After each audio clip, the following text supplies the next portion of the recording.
तो आइए फ्रेंड, आज हम लोग इस वीडियो में एक्सरसाइज 5.3 का सवाल नंबर 11 को डिस्कस करते हैं। तो देखिए, सवाल कुछ भी का है, लेकिन सबसे पहले एक बात आपको समझ लेना है कि अगर आपको इस तरह से लिखा रहे A1 तो ये प्रथम पद बोलता है, अगर यहाँ पर 2 लिखा रहे तो ये दूसरा पद बताता है, और इसी प्रकार अगर ये 3 लिखा रहे तो ये तीसरा पद बताता है, ठीक है ना। लेकिन अगर S1 लिखा है तो S1 लिखा है तो इसका मतलब ये होता है कि प्रथम पद का योग, ठीक ना। तो जैसे मान लीजिए एग्जाम्पल आपको देख के बता रहे हैं कि मान लीजिए 2 है, इसके बाद 4 है, इसके बाद 6 है और इसके बाद 8 है, और ये आगे बढ़ते गया, ठीक है। तो अगर प्रथम पद की बात किया जाए तो प्रथम पद आपका इसमें 2 होगा, ठीक है। अगर S1 की बात किया जाए तो प्रथम पद और S1 दोनों सेम ही होते हैं, क्योंकि प्रथम पद को जोड़ना है तो अगर अकेला कोई अच्छा रहे तो उसको कैसे जोड़िएगा, ये जो है वही आंसर हो जाएगा, ठीक है ना। इतना बात आपको समझ में आ गया होगा। अब देखिए, दूसरा पद की बात किया जाए तो दूसरा पद हमारे पास 4 है, ठीक ना। दूसरा पद हमारे पास देखिए 4 है, ठीक है। लेकिन अगर दूसरा पद का हम आपसे फार्मूला पूछे तो आपको मालूम है A प्लस हमको D लिखना पड़ता है। अगर दूसरा पद का फार्मूला आपसे पूछा जाए तो आपको ये बताना है A प्लस D, ठीक है। कब? जब D का मान दिया रहता है तब। लेकिन अगर ऐसा कंडीशन आ जाए जब D का मान ना दिया हो और योगफल में सवाल रहे तो आपको ये फार्मूला अपनाना है। S2 माइनस S1 बराबर A2 होता है। कैसे? तो देखिए, इसको हम आपको एग्जाम्पल द्वारा समझा देते हैं ये फार्मूला कैसे हो रहा है। तो देखिए, अगर A2 की बात किया जाए तो देखिए A2 तो हमारे पास 4 है, सही है, बराबर। देखिए S2 मतलब ये होता है कि 2 पदों का योगफल। फिर समझिए, अगर S2 लिखा है तो इसका मतलब यह है कि 2 पदों का योगफल। तो देखिए, 2 पद के योगफल की बात की जाए तो देखिए ये 2 पद है और दोनों को हम जोड़े तो हमारे पास आएगा 6, सही है। S1 तो प्रथम कहिए चाहे प्रथम पद का योगफल कहिए, बात बराबर होता है। तो यहाँ पर हम भर दिए 2, ठीक है। अब इसको ध्यान से देखिएगा तो इधर भी 4 है और इसको घटाइएगा तो इधर भी 4 है। तो आपको समझ में आ गया होगा, अगर A2 का फार्मूला पूछे तो आपको लिखना है S2 माइनस S1, ये दोनों घटाने के बाद इसके बराबर हो जाता है। एक बार और समझिए, मान लीजिए आपको A3 बताना है, ठीक है। तो A3 तो आपको मालूम है कि तीसरा पद होता है, तो देखिए तीसरा पद हमारे पास 6 है, बराबर। अब देखिए S3 का मतलब ये होता है कि प्रथम 3 पदों का योगफल होता है। तो 3 पदों को अगर जोड़े हम तो देखिए 6 4 10 2 12 हो जाएगा, क्लियर है। माइनस का माइनस। S2 मतलब होता है 2 पदों का योगफल, तो ये दोनों को जोड़ेंगे हम, अब की बार इस दोनों को जोड़ेंगे तो हो जाएगा 6, तो हमको मिलेगा 6, ठीक है। और इधर भी 6 है, तो हम कह सकते हैं कि अगर आपसे पूछा जाए कि A1 बराबर क्या S1 हो सकता है तो ये हो सकता है फार्मूला में, ठीक है। उसी पर अगर आपसे पूछा जाए कि A2 बराबर S2 माइनस S1 हो सकता है तो आपको बताना है कि हाँ ये हो सकता है। अभी हमने एक एग्जाम्पल द्वारा इस तरह से आपको समझा दिया। उसी पर अगर A3 का फार्मूला पूछे तो आपको बताना है S3 माइनस S2, ठीक है। तो हम इन्हीं फार्मूलों को ध्यान में रखते हुए इस सवाल को सॉल्व करेंगे, ठीक है। अगर इसी प्रकार और आगे बताना हो, अगर आपको A4 बताना हो तो आपको लिखना है S4 माइनस S3, क्लियर है। तो ये फार्मूला आप दिमाग में रखिएगा। चलिए हम सवाल को सॉल्व करते हैं। तो बोला है कि यदि किसी AP के प्रथम n पदों का योग, तो ये जो लिखा है यह जो दिया है ये आपका एक सूत्र के रूप में दे दिया है, लेकिन ये कोई चीज़ भारी देना है तो देखिए कैसे करना है। तो n पदों का योगफल मतलब Sn की बात कर रहा है, दिया है कितना 4n माइनस n स्क्वायर। आप बोलिएगा कि Sn का फॉर्मूला तो n/2 और 2a plus n minus 1 into D होता है, ठीक है, यही फॉर्मूला होता है। लेकिन अगर इस कंडीशन में दिया तो ये इस सवाल के लिए सिर्फ मायने रखता है। ये जो लिखा है Sn बराबर 4n माइनस n स्क्वायर, ये फॉर्मूला सिर्फ इसी प्रश्न के लिए लागू होता है, कहीं भी लागू नहीं होगा, लेकिन ये फॉर्मूला ये हमेशा लागू होता है, ठीक ना। तो अभी फिलहाल के लिए हमको इस पर बनाने के दिया तो इस पर समझेंगे। सबसे पहले क्या करेंगे, हम n बराबर 1 पर इसको चेक कर लेंगे। तो S1 की बात करते हैं। देखिए n बराबर 1 रखना है, सबसे पहले आपको n 1 रखना है, 2 रखना है, इसी तरह चलना है। 4 हो गया। यहाँ पर अगर हम 1 का मान भरें, देखिए n का मान तो ऐसे बनेगा, तो 4 माइनस 1, S1 हमारे पास आ जाएगा 3, क्लियर है। S1 हमारे पास कितना आ जाएगा 3, ठीक है। अच्छा, S1 हमने क्यों निकाला, बोला है कि इसका प्रथम पद S1 क्या होगा। तो अगर आपको n भरिएगा, आप जब n भरिएगा, n का मान 1, तभी ये S1 का मान निकलेगा। ये आपको समझ में आ गया। फिर आगे देखिए, प्रथम 2 पदों का योग पूछ रहा है। अब क्या पूछ रहा है आपसे, अब पूछ रहा है प्रथम 2 पदों का योगफल। तो हम भरेंगे, देखिए 2 पदों का योगफल पूछ रहा है तो हम यहाँ पर सबसे पहले इसको लिख देंगे Sn बराबर 4n माइनस n स्क्वायर, ठीक है। और अब हम n बराबर 2 रखेंगे। 2 क्यों, क्योंकि पूछा है कि प्रथम 2 पदों का, तो हम n बराबर 2 रखेंगे। यहाँ पर भी 2 भरेंगे, 4 का 4, यहाँ पर कुछ नहीं है तो 2 भर लीजिए, माइनस n की जगह पर 2 भरना है। देखिए होल स्क्वायर देना है तो हमको यहाँ पर होल स्क्वायर देना पड़ेगा। गुना करिए तो 8 हो जाएगा और यहाँ पर गुना करिएगा तो 4 हो जाएगा। इसको घटाइएगा तो आपको मिलेगा 4, ठीक है। तो S2 हमारे पास आ गया 4, S1 आ गया हमारे पास 3, S2 आ गया 4, ठीक है। आप इसको नोट करके रखिएगा। चलिए S2 आ गया हमारे पास 4 और S1 हो गया 3। आगे बढ़ते हैं तो बोल रहा है अब की बार कि दूसरा पद बताइए। दो पदों का योगफल नहीं बताना है, अब आपको सिर्फ दूसरा पद बताना है। तो अब हम ऐसे कर सकते हैं, अब A2 दूसरा पद मतलब A2। तो A2 का फॉर्मूला आप देख सकते हैं, लिखा हुआ है S2 माइनस S1। तो S2 देखिए आपके पास 4 है, माइनस का माइनस, S1 3 है तो 3 भर लीजिए और इसको घटा लीजिए 1 आ जाएगा। तो हो गया ये आपका तीसरा आंसर।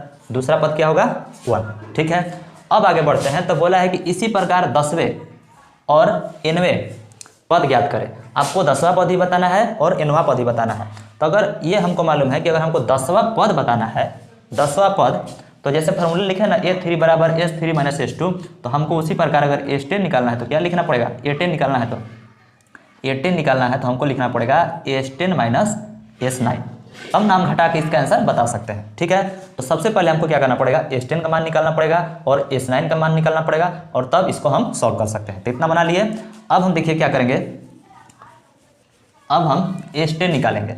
तो लिखेंगे अब S10 बराबर, तो देखिए सबसे पहले तो n पदों का योगफल है तो उसी फार्मूला को लेकर चलिए। n पदों का योगफल कितना लिखा है, तो 4n माइनस n स्क्वायर। ठीक है, तो n पदों का योगफल मतलब Sn कह रहा है कि ये आपके पास 4n माइनस n स्क्वायर है।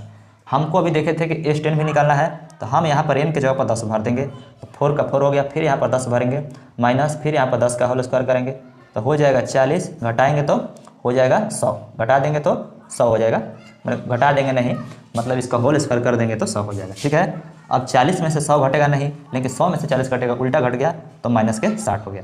तो S10 का मान हमारे पास आ गया है। ठीक है, अब हम क्या करेंगे, S9 भी निकाल लेंगे। ठीक है, तो S9 निकालने के लिए देखिए, S9 के लिए फिर यही फार्मूला भरेंगे 4n माइनस n स्क्वायर। ठीक है, लेकिन अब की बार n का मान हमको भरना है 9। ठीक है, तो S9 निकालना है तो 4 के 4 लिखेंगे, उसी प्रकार से n का मान भर दीजिए 9 और 9 का होल स्क्वायर कर देंगे, 36 81। तो देखिए 36 माइनस 81 हो जाएगा। अब इसको हम क्या करेंगे, घटा लेंगे, तो घटाएंगे तो हमको मिलेगा माइनस का 45। तो S9 हमारे पास आ गया माइनस का 45। ठीक है, तो जब S10 का मान निकल जाएगा और S9 का मान निकल जाएगा तो हम 10वां पद बता सकते हैं। ठीक ना, तो देखिए अब हम क्या करेंगे, 10वां पद इसमें फाइंड करेंगे। तो लिखेंगे अब A10, तो A10 का फार्मूला भी जैसे यहाँ पर था A2 बराबर था तो S2 माइनस S1 लिखे थे। ठीक है, तो अगर हमारे पास A10 है तो हम लिखेंगे S10 माइनस S9। क्लियर है, तो S10 का मान हम देख रहे हैं कि 60 है, ये माइनस को माइनस भर दिए, S9 आप देख रहे हैं कि माइनस का 45 है। क्लियर है, अब हम क्या करेंगे, माइनस के 60 करेंगे, इन दोनों को जोड़ेंगे तो हमारे पास आ जाएगा 45। ठीक है, अब जब इसको प्लस वाला आगे कर लीजिए और माइनस वाला बाद में। अब घटा के देखिए तो 45 में से 60 नहीं घटता है, लेकिन 60 में से 45 घटता है तो आपको मिलेगा माइनस का 15। तो A10 आ जाएगा हमारे पास माइनस का 15। ठीक है, घटा कर देख सकते हैं माइनस 15 ही आएगा। तो इसके लिए आपको ये फॉर्मूला याद होना चाहिए और समझ में आना चाहिए। तो चलिए अब हमको 9वें पद बताना है। क्या बताना है, अब 9वें पद, तो हम 9वें पद भी बना लेते हैं। तो चलिए अब हम 9वें पद ज्ञात कर लेते हैं। 9वें पद अगर ज्ञात करना हो तो अब लिखेंगे हम अब 9वें पद। ठीक है, तो अगर आपसे हम बोले कि 9वां पद लिखिए तो आप क्या लिखिएगा, A9 लिखिएगा।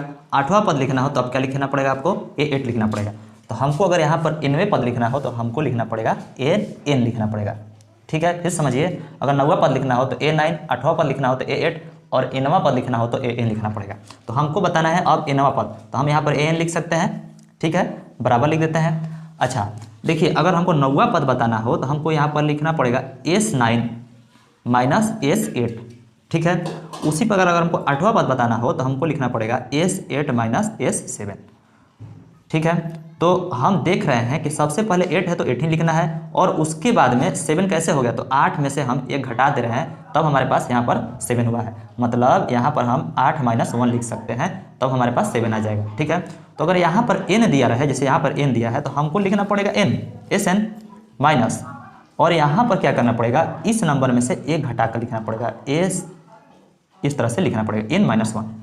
फिर से समझिए, अगर आपको A8 बताना हो तो S8 माइनस ये 7 लिखना पड़ता है। तो ये 7 आया कैसे? तो 8 में से आपने 1 को घटाया तब यहाँ पर 7 आ रहा है। तो उसी प्रकार अगर आपसे बोले कि an का फार्मूला बताइए योगफल के रूप में, तो आपको बताना पड़ेगा SN माइनस S और n में से 1 घटाकर ही ये फार्मूला लिखा जा सकता है। तो हम यहाँ पर लिखेंगे SN minus SN minus 1। Clear है? ये फार्मूला भर दिए। अब हम क्या करेंगे, इसमें मान भर के इसको सॉल्व करेंगे। ठीक है, तो देखिए SN मतलब देखिए ये जो शुरू वाला योगफल है यही SN है आपका। क्या है? तो SN। तो हम यहाँ पर भर लेंगे 4n माइनस n स्क्वायर, और ये जो वर्ड भरे हैं सिर्फ इसके लिए इतना भरे हैं। ठीक है, ये माइनस अभी बाकी है तो माइनस भर दिए। ठीक है, इसके बाद आपको क्या करना है, आप देख रहे थे कि अगर an लिखना है तो हमको लिखना था SN माइनस n माइनस 1, मतलब n के जगह पर हमको लिखना है n माइनस 1। तो हम इसमें क्या करेंगे, इसमें देखिए n तो इसमें n था सिर्फ, लेकिन अब की बार क्या करना है n माइनस 1 लिखना है। तो हम यहाँ पर बड़ा सा ब्रैकेट ले लेंगे और 4 को 4 रहने देंगे और n नहीं लिखेंगे, n के जगह पर हम n माइनस 1 लिखेंगे। ठीक है, माइनस का माइनस लिख देना है। फिर देखिए n, तो n नहीं लिखना है, n के जगह पर आपको क्या लिखना है n माइनस 1। तो अभी आपको लिखना है n माइनस 1 का होल स्क्वायर। क्लियर है? अब हम इसको ब्रैकेट में बंद कर देंगे। फिर से समझिए, अगर SN का बात करना हो तो ये तो हो जाएगा माइनस का माइनस। अब की बार क्या करना है, n के जगह पर n माइनस 1 रखते जाना है। तो देखिए 4 के 4 रख देना है और n के जगह पर n माइनस 1 रखते जाना है। ठीक है, अब इसको आप सॉल्व कर लीजिए। तो देखिए इसके साथ जब इसका गुना करिएगा 4n हो जाएगा और इसका गुना इससे करिएगा तो 4 हो जाएगा। अब यहाँ पर क्या कर सकते हैं, आप इसको a माइनस बी का होल स्क्वायर पर तोड़ सकते हैं। तो a स्क्वायर हो गया, फिर प्लस का b स्क्वायर हो गया और माइनस का 2ab सही है। अच्छा, अब एक स्टेप और सॉल्व करते हैं।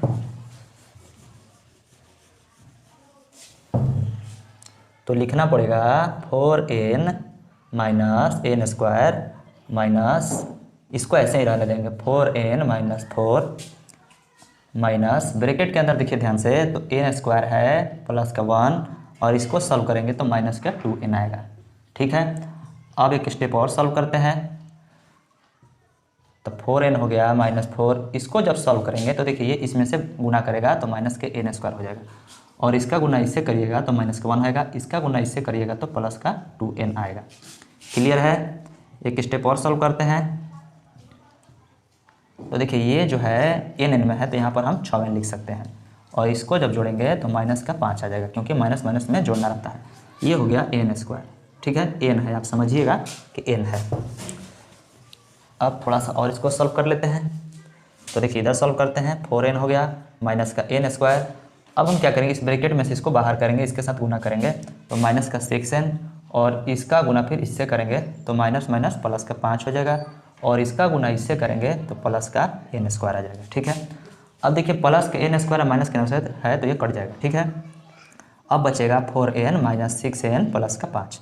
अब इसको सॉल्व कीजिएगा तो 4 में से 6 नहीं घटेगा, 6 में से 4 घटेगा तो उल्टा घट गया तो माइनस 2n प्लस 5। ठीक है, अब हम क्या करेंगे, 5 को पहले लिखेंगे और बाद में माइनस के 2n लिख देंगे। ये हमारा आंसर हो जाएगा, फाइनल आंसर।